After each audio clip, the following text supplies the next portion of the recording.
Hello, welcome to the review session for the final exam for ethics class. I do want to apologize. I had a lot of technical problems last week, and I was not able to get the lesson up for Alistair McIntyre, but that's okay. He's not going to be on the exam. If you want to go ahead and read through the selection in the textbook, if you have any questions, feel free to email me. I would love to talk about McIntyre, but I have a feeling that you all are going to want to finish your papers and get your exam completed, and then move on to the next thing that you're doing in your life, whether that is graduation, which I don't think is the case for most of you, but the next school that you're going to be attending or getting off to a job or whatever it is that you end up doing. So today we're going to review the course. The final exam is comprehensive. I'm going to be posting it later this week, and we're going to give you almost a week to work on it. I think we're going to have them be due a week from Wednesday. Okay, so without any more delay, we'll kind of get into it. So our course has covered philosophical ethics, and we have really explored in some level of detail kind of three major schools of ethics, right? So we have reviewed virtue ethics, deontology, and consequentialist ethics, right? And we learned them more or less in that order, not quite, but we did begin with virtue ethics, and then we did kind of a historical approach. We spent a lot of time on all three. So let's begin. The first of these is virtue ethics. And what are the main tenets of virtue ethics? Well, the main tenets of virtue ethics are that determining what ethical behavior is going to be dependent upon what a human being is for, right? And really, virtue ethics are ethics most properly called. So you'll remember from the first part of the course that ethics is related, it comes from the Greek word ethike, which is related to other English words, ethnography, ethnology, and those things, right? Ethnography and ethnology are really about the study of customs, and ethics really is about the study of habits. So ethics itself kind of means habits, and virtue ethics is about the cultivation of good habits. This cultivation of good habits to help you to lead the best life that you can, that is in accord with your essence as a human being, right? That's really kind of what Aristotle was up to. Aristotle is our primary teacher when we want to talk about virtue ethics. And he talked about eudaimonia, right? And remember that eudaimonia is this kind of blessed happiness. And it's the thing that a human being was designed to have. So a human being, when they're living in the world rightly, is going to exhibit this blessed happiness. The virtue ethics, ethical systems based upon virtues are typified by lists of virtues. So if we want to think about Zeno of Citium, who was the founder of Stoicism, and the Stoic school, they kind of distilled the lists of their time down into like the four cardinal or the four natural virtues, right? And these four natural virtues are justice, temperance, prudence or wisdom, and fortitude or bravery. So there's these four things, and these are called the four natural virtues or the four cardinal virtues. And then each one of those is kind of broken down farther.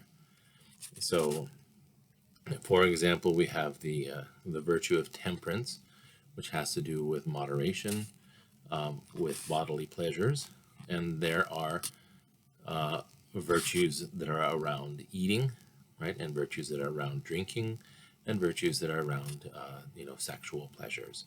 And so, with And with all of these things, they can be broken down further. But there's those kind of the four main heads. And Aristotle taught us that virtue, the virtuous habit, is the one that exhibits the mean between two vices, right? The vice of excess and the vice of defect. And so what he would do is he would look at an ethical question, say bravery, right? And he would say that, well, bravery is the virtuous state, right? That's the state of the mean, and that's a mean between a vice of cowardice, which would be a vice of defect, and a vice of rashness, which would be a vice of excess. And he kind of laid out in his book, The Nicomachean Ethics, that we read from, how this works with a large number of different ethical questions. So he did it with temperance, he did it with bravery, he worked out magnanimity, which is not something that we talked about. But all different types of ethics, Aristotle determined, could be explored using this concept of the golden mean, so that the state of human excellence is found in between different kinds of vices. And so this really is virtue ethics in a nutshell. And we read a lot of people who talk about virtue ethics, none so explicitly as Aristotle, perhaps. We read Aristotle, but before that we read Plato. And Plato, of course, was the teacher of Aristotle and also believed in virtues. After we read Aristotle, we talked about Zeno of Citium, who was the founder of the Stoic school, and then we talked about not his student, but who came a couple of centuries later. We read the Enchiridion, and now the name is escaping me. We read the Enchiridion of Epictetus. That's the name. We read the Enchiridion of Epictetus. And Epictetus approached virtue from kind of a different perspective. He didn't give us lists. He talked about those kinds of things that we can control and those kinds of things that we can't control, and that we should be occupied with the things that we can control. You might wonder how this is related to Aristotelian concepts of virtue, because he doesn't give us lists of virtues, but he does talk about acquiring the right habits. He does talk about human nature, and he does talk about what really is going to make a human being happy or bring us to that blessed state, and that is being focused only on those things that are inside of our control and not on those things that are outside of our control. And we can remember that when we talked about Epictetus, we talked about Admiral James Stockdale, who had been in the North Vietnamese prison camps for a number of years, and then wrote the book and taught the courses at the U.S. service academies for how to survive torture. And this was all based upon the virtue theories of Epictetus. And then we also read some from St. Thomas Aquinas, who was also a virtue ethicist, and he talked about the natural law. And he expanded really on Aristotle, because Aristotle talked about how we find the virtue in the mean, and virtue is what gets us the natural end of being a human being. Thomas really looked into that question at the level of human behavior, right? The level of human activity. He would ask the question, what is the natural end of this activity? What is the activity for? And that helped him to develop the precepts of the natural law, which of course is based on virtue ethics. Before we go on past virtue ethics, I do want to talk a little bit about this idea of the natural end. And you'll recall that when we first started talking about Aristotle, we talked about the four causes, right? And the four causes are the four things, the four ways in which a thing is said to be, the four things that can give an account of any object in the world. And we talked about that these four causes are the material cause, the efficient cause, the formal cause, and the final cause. And we talked about the example of the acorn, right? And so the acorn is one where it's really easy to see how these four causes operate. The material cause of the acorn is things like, cellulose and other kind of plant materials, right? The physical stuff that the acorn is made of. That's the material cause of the acorn. The efficient cause is the explanation for how the acorn came to be really in the world. It's direct history. So the efficient cause of the acorn is the oak tree that grows it, or the oak tree that it falls from. This is the efficient cause. The formal cause of an acorn, you'll recall, is a definition. What is it? What? It's the what of the object. It's the definition. So the formal cause of an acorn is an acorn, right? The seed of an oak tree. But when we call it the seed of an oak tree, we're leaving the formal cause a little bit, and we're like sneaking into the final cause, because the final cause is, what is the acorn for? And the answer to that is, well, what it's for is to grow into an oak tree, right? And this, we talked about this specifically in relationship to virtues, because virtues help a human being to become what a human being is for.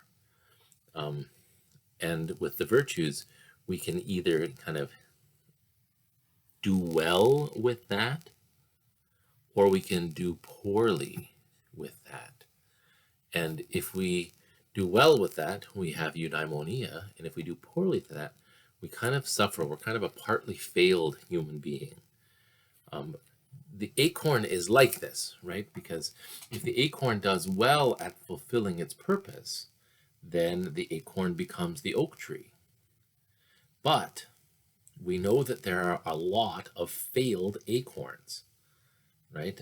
Where I live, in the fall, we have squirrels that run around and pick up the acorns off of the ground, and they stow them away in holes in the earth and in other trees, and they store them for the winter, and these acorns become the food for squirrels, right? And then if we read like Winnie the Pooh, we learn that Piglet likes to eat acorns. A lot of animals like to eat acorns, and even a few human beings like to eat acorns. And these acorns that the animals eat, and that the squirrels eat, and that Piglet eats, they're not any less acorns, but in some way, they're a failed acorn, right? They're the unvirtuous acorn, because they're not the ones that became the oak tree, right? The virtuous acorn becomes the oak tree, and that's kind of the acorn reaching eudaimonia. So the human being, when they act in an unethical way, right? Say they are consumed by bodily pleasures, or they are consumed by rage and they commit a murder, or they steal from their neighbor and hurt the economy of the village, or they don't participate in the body politic, right? And it's damaged by their absence. Right? The person who does those things, he's not any less of a human being, but he's farther away from eudaimonia. He's farther away from fulfilling his natural end, right? Because what did Aristotle say that a human being was? He said he was a political animal, right? It made for living amongst others of his own kind in such a way as to promote the general happiness of all. This is not utilitarianism. We're going to get to that later. Because in utilitarianism, what makes something good is that it produces happiness in a person, and that's more of a subjective definition. This is a teleological system. We have this idea of purposefulness in the human being, and that his purpose is fulfilled in virtuous action. Right? That's different from utilitarianism. Okay, and so this is virtue ethics. And we did not get to Alasdair MacIntyre, who, of course, is a modern virtue ethicist. He died last year in 2022 as a very old man. He taught for a long time at Notre Dame. And the section that we were going to read was, what do we make of virtue ethics when we have these lists from different ethicists that don't seem to go very well together? And ultimately, his conclusion there was that virtue is about human excellence. And so that fits really well with what we've learned, that virtue, the virtuous person, is the one who pursues excellence, the one who values good character. Right? The virtuous man is the man of good character. The virtuous woman is the woman of good character. And the one with character has an excellence that the one with poor character doesn't have. And the one with good character is the one who has achieved their purpose in a manner that the one with poor character hasn't. And so this is virtue ethics. MacIntyre, when I teach the section on MacIntyre, and I'm so sorry that we didn't get to that, when I teach the section on MacIntyre, we spend a lot of time talking about sports, because when you talk about sports, kind of people get it, right? When you have somebody who acquires a virtue in sport, and we could think of somebody like Michael Jordan, for example, who acquired the virtues of a basketball player, better than most other people have ever been able to acquire that. And even though he's retired now, we still think of him as being a virtuous basketball player, an excellent basketball player, because these things they don't go away, even if the activity is not engaged in. But we didn't get to that. If you have questions about MacIntyre, please let me know. The second system that we talked about was deontology. And deontology, this was the system of Kant. Remember, it's the study of duty. And we spent 2 weeks on this, and we read the whole Grounding for the Metaphysics of Morals of Kant. And then he wasn't the only one that we read that was a deontologist, but he was the main one. Judith Jarvis Thomson, whom we had read, was it last week? Was it last week? Week before last. She also was a deontologist, right? And so Kant, remember, what was really important for him was that we are able to derive moral principles a priori, as opposed to a posteriori or from experience. So we want to remember that what a priori means is that something is derivable from reason outside of what our experience is. And it's really strange to think of any kind of principle of human behavior, and morality is a principle of human behavior. It's hard to think of a principle of human behavior as something that is not dependent upon the behaviors of actual human beings in the world. But Kantian ethics isn't, right? It's derived from certain knowledge of human behavior, not the behavior itself, but kind of the behavior, what it is by definition, instead of anything else. Then before we go down this road too far, I want to remind you that the example of a priori reasoning is mathematics, right? Mathematics. And mathematics, while we learn it through our experience in the world, we learn it from counting coins or moving blocks, listening to our instructors in early ages. We learn it through experience. It's not then dependent upon our experience. It works regardless of what our experience is. And it works regardless of what our experience is so well that we use mathematics to test and check our experience. So this is why, if you ever had a job as a cashier, at the end of the day, what do? You count your drawer so that you can reconcile it, right? So you count your drawer. That's the experience in the world, right? And you want to make sure that what's in the world, what's in the drawer, is going to meet up with what your a priori mathematical knowledge tells you, right? And that's basically what the tape says, right? The tape tells you, because it's been doing math all day as you've been doing transactions, what's supposed to be in the drawer. And the tape is right. That's the a priori answer to the question, what ought to be in the drawer? If there's a different amount in the drawer, either more or less, it's not that the mathematics was wrong, right? This is why we do the math. If there's a difference in the drawer between what the drawer has and what the tape says the drawer should have, then the mistake was with the operator. It's with the experience. There was something wrong about the experience in the world, not with the math, right? And it could be that, the cashier gave the wrong change, or maybe the cashier pressed the wrong button, or maybe the cashier made a mistake about what one of the bills was or something like that. But the problem was with the experience and not with the mathematics. Because a priori reasoning is always correct.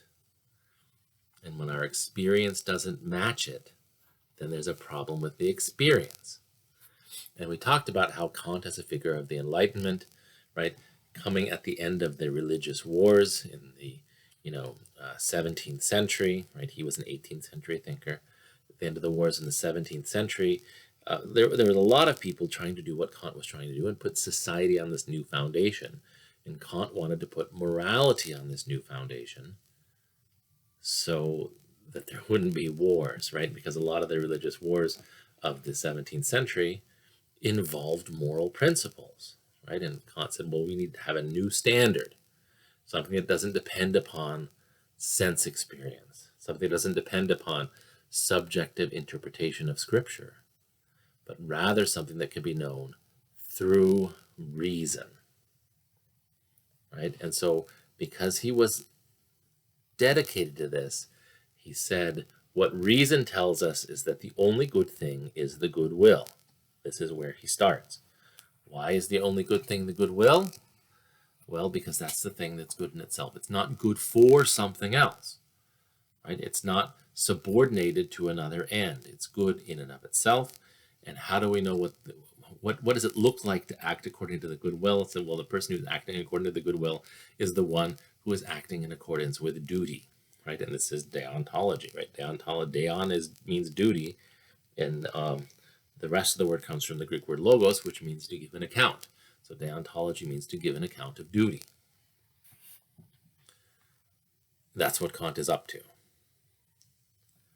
He has a problem, however, and that it's difficult to know whether you're acting in accordance with duty from duty because that's the good will, or if you just happen to be doing the dutiful thing but for a different reason.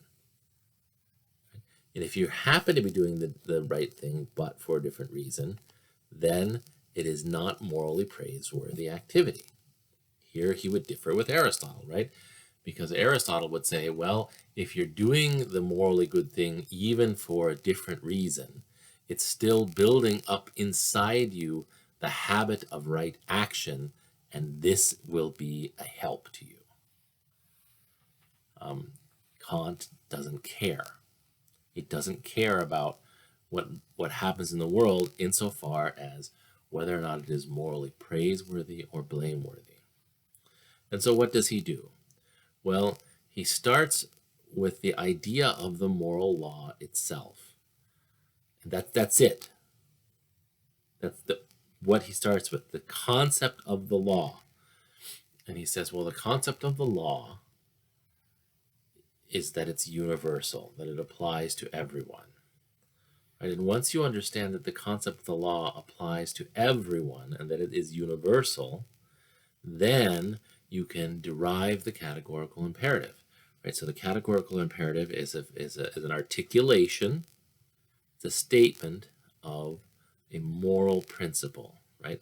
It's a statement really of the principle that you have to act in accordance with to be moral, right? It's categorical. It means it applies in all circumstances, and it's imperative. That means you have to do it.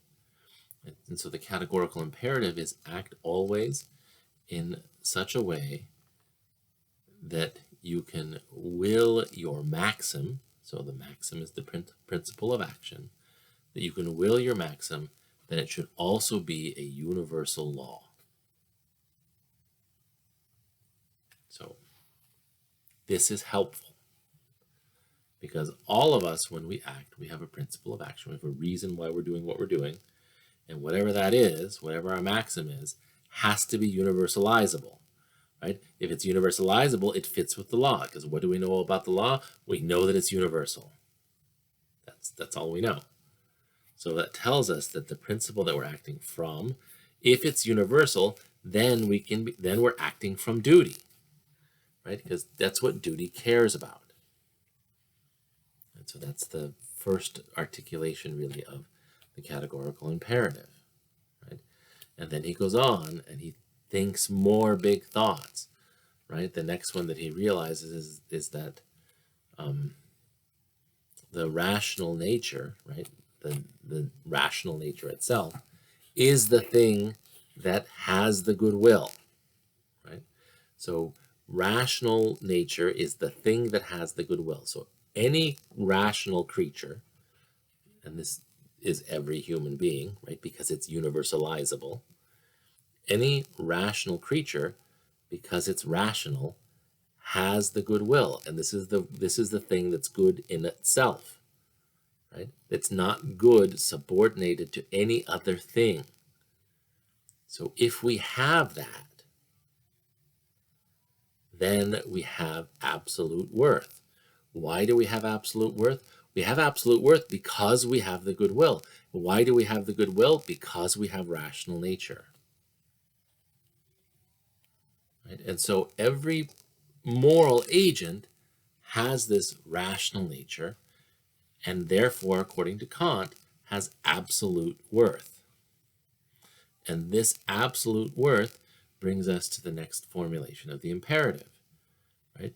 Which is to act always such that, whether in yourself or in the person of another, you never treat another person as a means only, but also as an end in themselves. Never as a means only, but also as an end in themselves. And you have to treat them as an end in themselves because they have this absolute worth. They have within them the capacity to have the goodwill, right? And if you have the capacity to goodwill, that means that you have the good that's not subordinated to anything. So you can't subordinate, you in your action cannot subordinate the goodwill to something else because it's good in itself. So this means you have to treat people never as a means only, but also as an end in themselves.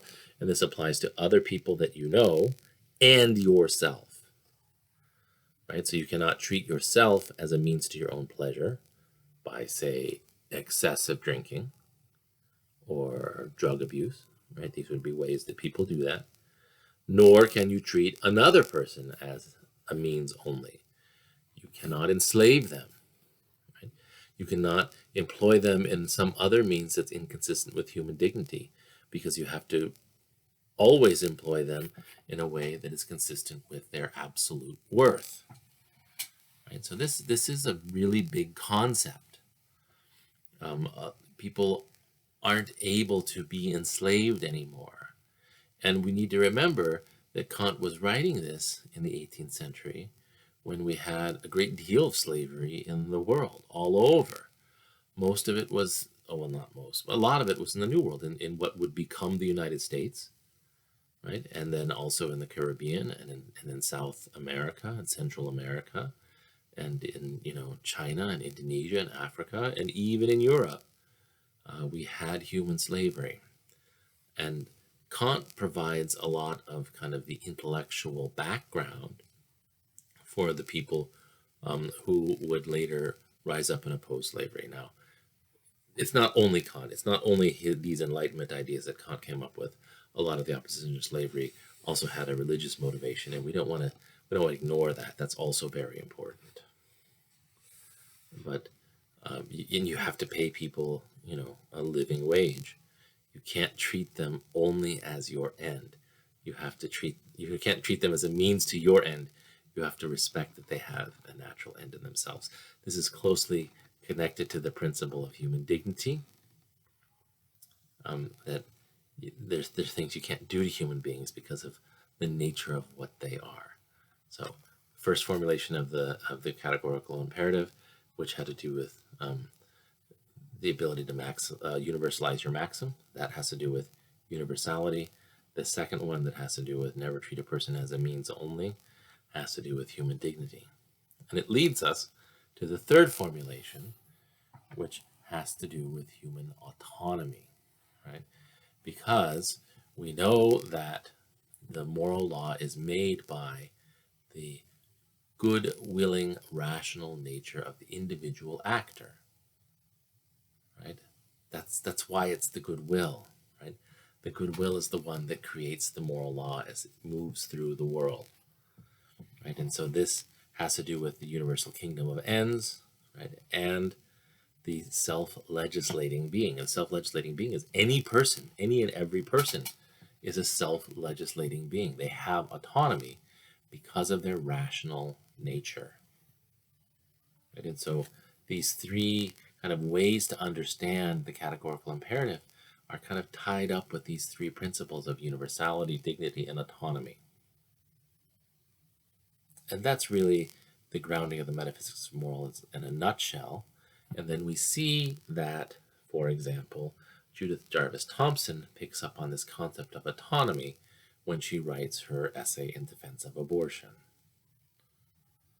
Right? And it's based upon this Kantian concept of autonomy, that the individual actor has to make the moral law. And of course, Kant thought that since rational nature was the same for everyone, based on a priori reasoning, that the moral law would then be the same for everyone. We wouldn't have any arguments about it. Well, we turned out to be less perfect than Kant expected, and there are people who will make a Kantian argument for the legalization, for that abortion should be legal and allowed, and then there are people who make a Kantian argument arguing for exactly the opposite thing. But what's important for you to understand, especially for the final, is the framework of deontology, which is the study of duty. You know that the main person that we read is Immanuel Kant, and that Judith Jarvis Thomson is another person we read who discussed it. That brings us to the third type of ethics that we discussed in our class, and that's consequentialist ethics. And the main ethical system that we talked about for the consequentialists was utilitarianism. However, before we discussed utilitarianism, way back in the earlier part of the course, we talked about Epicurus. Epicurus was the Greek philosopher who said that we should live wisely, well, and justly, but that basically that we needed to pursue pleasure and avoid pain. And the one who was doing the best job, the one who had the most pleasant life, was the person who was wise, well, and just. But that's Epicurus. Remember, Epicurus was the first atheist philosopher. He did not believe that we should worry about gods, that the gods, if they were there at all, were not interested in what was going on in human life, and that pleasure and pain was what counted. Right? So this is the first consequentialist ethical system, that of Epicureanism, and it ended up being very popular in the Roman Empire. And then it went out of favor for a while, and virtue ethics gains a certain ascendancy, and then utilitarianism came back in the late 18th century and really came into its own during the 19th century. So we'll remember that the first real proponent of utilitarianism was Jeremy Bentham, and he was a British jurist, and he developed what was called the principle of utility, or also known as the greatest happiness principle. He taught that the thing that was right to do was that which brought the greatest happiness to the greatest number of people. And this was Jeremy Bentham. And we will also recall that Jeremy Bentham was good friends with a man named James Mill. And James and Jeremy thought that utilitarianism was going to be the next great thing. And so that when James had a little boy, John Stuart Mill, James and Jeremy got together to design the education of young John Stuart Mill so that he would grow up and become the great proponent and advocate for utilitarian ethics, which is exactly what happened.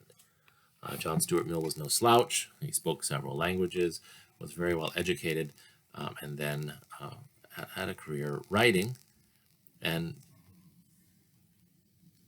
popularized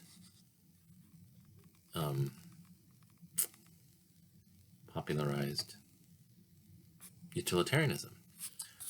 He not only popularized utilitarianism, he's very famous for another book called On Liberty. On Liberty basically is a defense of libertarianism and Western style classical liberalism. He also wrote against the subjection of women. So he was an early feminist thinker as well. John Stuart Mill's, at least the section that we read in our textbook about utilitarianism from his book Utilitarianism, was largely occupied with answering the critics, right? And the critics of utilitarianism thought, well, if we're all living for the pleasure principle and trying to maximize the pleasure of every person, then what we will end up with is living in this world where everybody was just a pure sensualist, indulging in food and drink and sexuality and living like pigs. And Mill's great answer to this is that human beings, are not pigs, right? And the famous quote from utilitarianism that we read is that better to be a man dissatisfied than a pig satisfied. And so let's unpack this a little bit. Mill thought that there were higher pleasures and lower pleasures, and higher pleasures counted for more, right? And he said that the way that you know the higher pleasure as opposed to the lower pleasure is that you have the person who's experienced both, or the large group of people who have experienced both the lower pleasures and the higher pleasures, and there's this presumption that they're not going to be compatible, right? The higher pleasures and the lower pleasures, or at least not compatible at the same time. And the pleasures that are preferred by the ones who have experienced both are the higher ones, whereas the others are the lower ones, right? And so higher pleasures are things like art and culture and science and knowledge and learning and development. And these pleasures, building the Golden Gate Bridge, or maybe that's the wrong example in Michigan, building the Mackinac Bridge, right? Or, writing a beautiful poem, or creating a beautiful piece of music. These are pleasures that aren't open to everyone, right? That not everyone has had, but then the lower pleasures, almost everybody has had a glass of beer, right? Everybody has had a good dinner. But the ones who have had both the higher and the lower, they'll prefer the higher. They'll understand that, well, dinner is important, but it's not as wonderful as of a thing as it was to build the Mackinac Bridge, this great feat of engineering achievement, right? Or having a wonderful cheeseburger is good, but it's not satisfying in the way that getting a person to the moon was satisfying, right? So there's these higher pleasures, and because the critics of utilitarianism are going to say, if you're only going for straight pleasure, you're never going to get Neil Armstrong on the moon, right? Because people are going to be too busy, binge watching Netflix to get off their butts to do anything. And Mill is saying, well, people aren't like that. Nobody wants to live that way. Because the argument that is made against the utilitarianisms in the first place, right, is, look at that. If all we're doing is seeking pleasure all the time for the most number of people, we're just going to end up living like pigs. And the unstated premise that they have is, and nobody wants to live that way. So that John Stuart Mill and utilitarians like him turn around and say, you know what, you're exactly right. Nobody does want to live that way. And that's why utilitarianism wouldn't result in that kind of a society. And so that's what he means when he says Better to be a man dissatisfied than a pig satisfied. We are happier even if we fail, if we spend our lives pursuing some sort of higher pursuit than we would be if we just pursued base pleasures all of the time. That at some level, the pursuit of base pleasures is not pleasurable. But it's weird to say that it's not pleasurable. It's not satisfying to a human being. And this is kind of the argument that Mill made. Utilitarianism satisfies some really good moral intuitions that we have. First of all, Kant gave an excellent justification for the fundamental equality of all persons. Utilitarianism takes that seriously. In utilitarianism, all people are equal. The happiness of each individual person is of fundamental importance. Absolutely.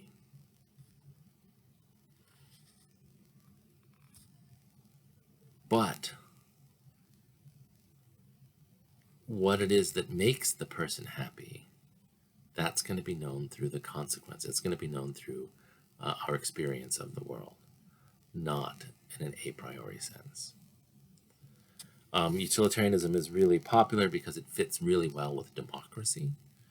If you will think about politics, especially even American politics, which is a mess right now, almost every political argument that somebody ever gives is an argument that is based fundamentally upon utilitarianism. Every argument about what we should spend, the government's money on is a utilitarian argument. Every argument about tax policy is a utilitarian argument.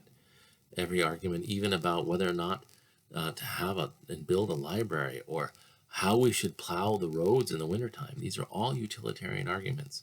And so utilitarianism is something that really should speak to the American public. In class, the utilitarians that we discussed specifically are Jeremy Bentham, John Stuart Mill, and then we discussed just last week Peter Singer, who is at Princeton. And when we discussed Peter Singer and his reflections on wealth and poverty, one of the things that we discovered is that utilitarianism actually can be demanding. And that's one of the other things that critics of utilitarianism say, is that utilitarianism it's not demanding. That in fact, we're just going after base pleasure, and how is that going to be something that can elevate you? But then when we read Peter Singer talking about wealth and poverty, and the struggle to end human suffering, and the sacrifices demanded from every person in order to end human suffering, well, then there's something beautiful and demanding about that, which is unexpected from utilitarianism. And then Don Marquis, who gave the argument against abortion, of course, gave a utilitarian argument ultimately, right? He gave the utilitarian argument that aborting the child might produce a limited amount of happiness for the person interested in that, but allowing the child to live has the potential of promoting an almost unlimited amount of happiness. So and the thing is that when Marquis says that what makes killing wrong is depriving somebody of a future like mine, or depriving somebody of a future like ours, this is a utilitarian account of why killing is wrong. Because what you're doing is you're equalizing, and you're ascribing value to it, right? Future like ours is a valuable thing. To deprive somebody of a future like ours is to steal a lot from that entity. And so utilitarianism is kind of surprising. And the utilitarians we read were Don Marquis, Peter Singer, and Jeremy Bentham, not Jeremy Bentham, John Stuart Mill, and then we talked about Jeremy Bentham, and we did not read him. So the first thing that you need to know for your exam are the three frameworks that we studied: utilitarianism, let's not go in that order, virtue ethics, deontology, and utilitarianism. And what are the premises of those three frameworks, and who have we studied who believed in them. That's the first part of the exam. And then what we get into next is the question of Thomas Hobbes. And Thomas Hobbes doesn't seem to fit any of these. He's certainly not a virtue ethicist. He's certainly not a deontologist. He doesn't believe that the moral law is out there to be discovered. He's not a virtue ethicist because he doesn't believe that there is a thing that is human nature. And he's not a utilitarian because he's not interested in the greatest happiness for the greatest number. So you kind of have to ask, well, what kind of a thinker is he? Well, I think he's some kind of a consequentialist, although he's not a utilitarianism. He's not a utilitarian. He doesn't believe in fundamental human equality. He doesn't believe that the moral law is something that's natural, that's out there to be discovered, but he does believe that it is useful. And it is useful to protect people's lives. And so the moral law for Hobbes is something that's created by mutual consent. So there's an element of universality that's important. And subordinated to the good of preserving our lives. And that's not any of the three that we studied, but it does kind of live near, it's not utilitarian, but it is consequentialist, and it kind of lives near in that space. So know where he fits. Okay. Next thing that we want to talk about is the stuff that we studied in the last part of the course. And the first thing that we talked about was civil disobedience, right? And in Crito, Plato gave us an argument through the character of Socrates, when Socrates was talking about his impending execution, that we should be obedient to the law even unto death, right? And if you'll recall, and he didn't say it explicitly, but the argument kind of went like this. It went, well, we give to the law the power to conscript people, power to draft them into the military, to fight wars for us, and we have the expectation that the law can actually ask you to go die, to go and get killed in a war. And that's a right that the law has, right? And if the law has the right to actually make you sacrifice your life in one context, then there's very little that the law cannot ask you to do, right? If anything at all. And that's what the law tells Socrates, right? That there's really nothing that I can ask you that you have the right to refuse. This is an interesting argument. And I think it's a strong argument. It's a good argument, especially when we think about the question of conscription, which Socrates only barely mentions. Right? We have this idea, this concept that the law can ask us to give up our lives in some circumstances. And so we have to be able to then account for what's different about the other circumstances. So this is a strong argument against civil disobedience. But of course, Dr. Martin Luther King Jr.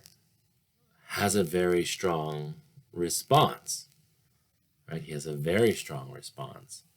And his response is drawn from St. Augustine. And St. Augustine is referenced by St. Thomas Aquinas, who we read in this class. But St. Augustine, who says that an unjust law is no law at all, which means that the law has to always be acting in the interests of justice. And we do have the question begged of what justice is. There's more than one concept, right? We kind of have a deontological concept of justice. That's there. But justice really, it's a virtue ethics concept, right? Because it's one of the four cardinal virtues. And so in many cases, and I think we find this in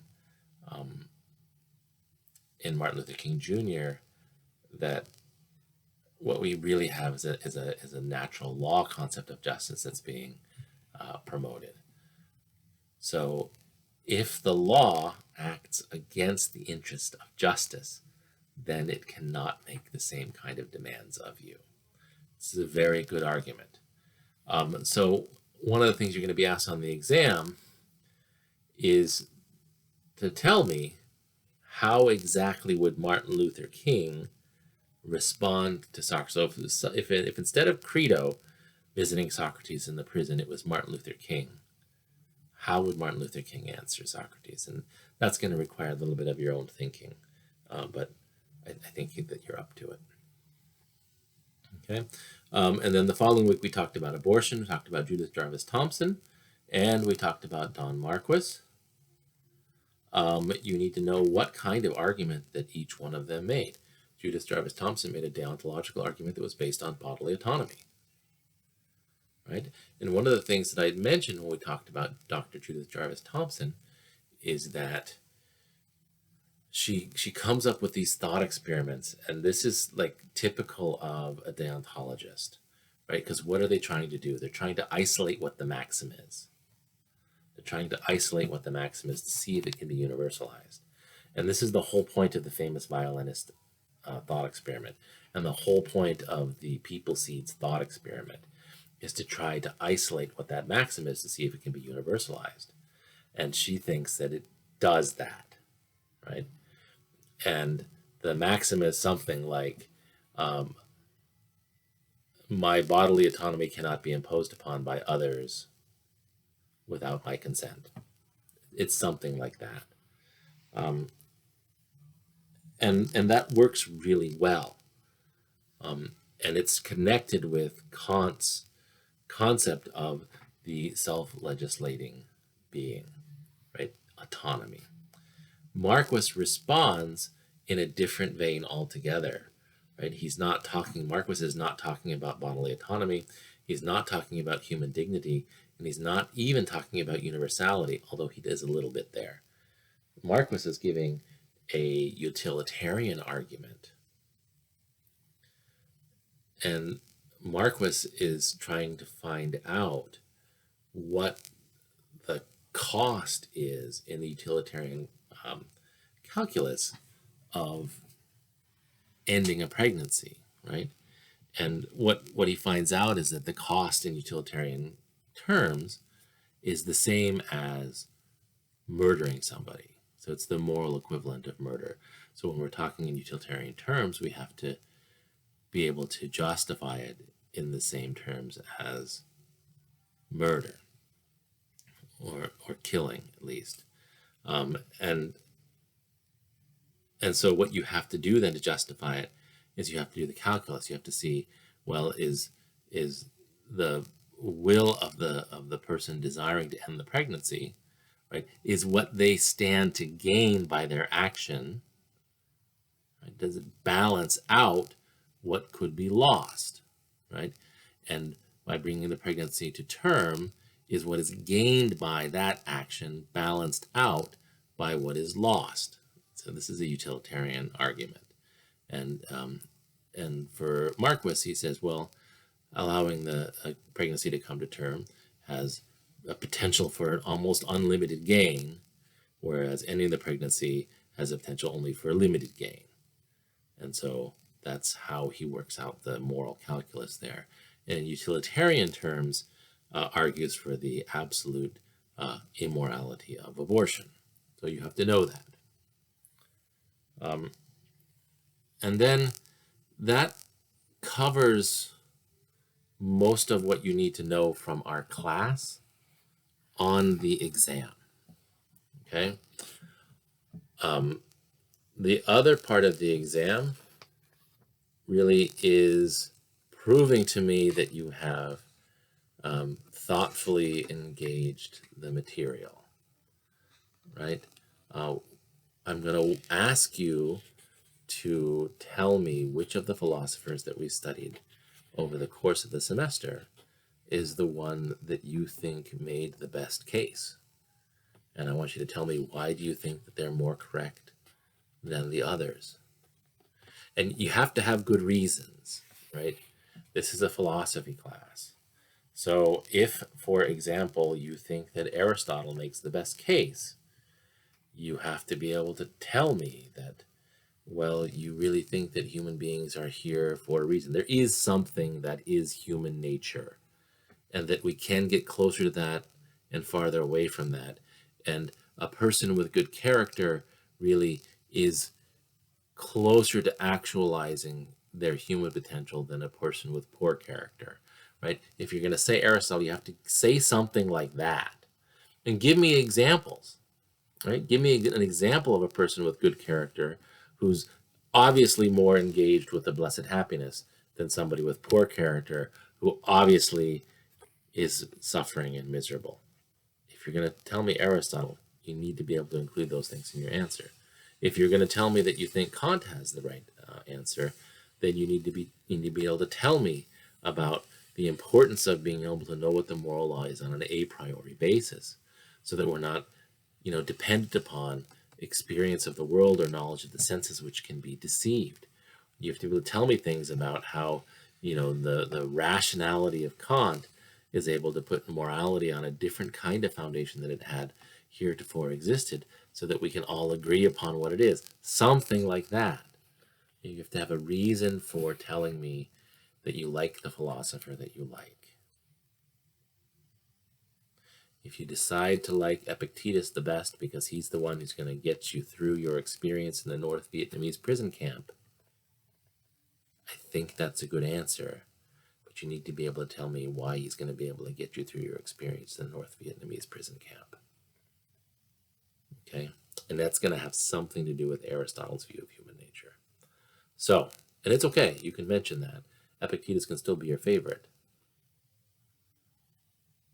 My son's favorite ethical philosopher, we didn't study in this class, but my son's favorite ethical philosopher is a famous Stoic philosopher and also a famous Roman emperor, Marcus Aurelius, who was Roman emperor and a famous Stoic philosopher. So you're going to be asked to write on that. And then the last thing you're going to be asked on the exam, and remember, you don't have to do all 8 questions, you can do 6. But the last question on the exam is to answer the question of why a person should be moral and ethical, right? Or if you don't think they need to be, put your justification down in the answer to this question. Why should a person be moral and ethical? If you can get away with being immoral without getting caught and you knew it, would it be worth being moral anyway? This is a big question, right? There's lots of literature written about this. The whole Dr. Faustus subgenre, right, where people rewrote the kind of the myth of Faust several times. That's what this deals with, right? Whether or not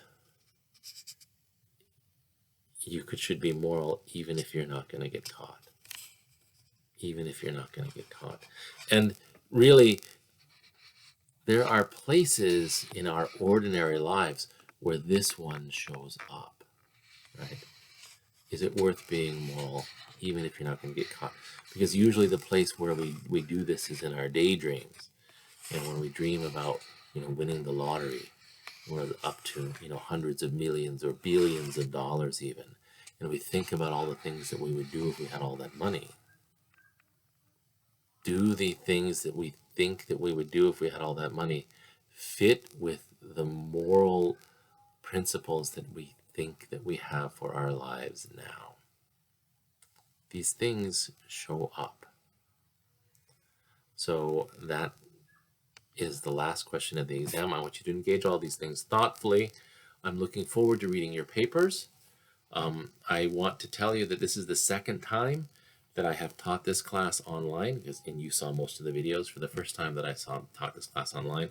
I think that the second time has gone much, much better than the first time that I taught this class online. I want to thank all of you for your participation. If anybody has any difficulty these past 2 weeks of class, please reach out to me. I will certainly answer my email, and if you need to have time to meet or talk, I can make time in my schedule to meet and talk with you. From here on out, it's going to be just a lot of work from you. This, I think, is going to be the last video that we're going to have in our class, and it's the only video this week. I will put it up, and then very shortly thereafter, I'll put up the exam so that you'll have more time with it. Wish everybody to have a good night if you're watching this at night, and a good day if you're watching this during the day.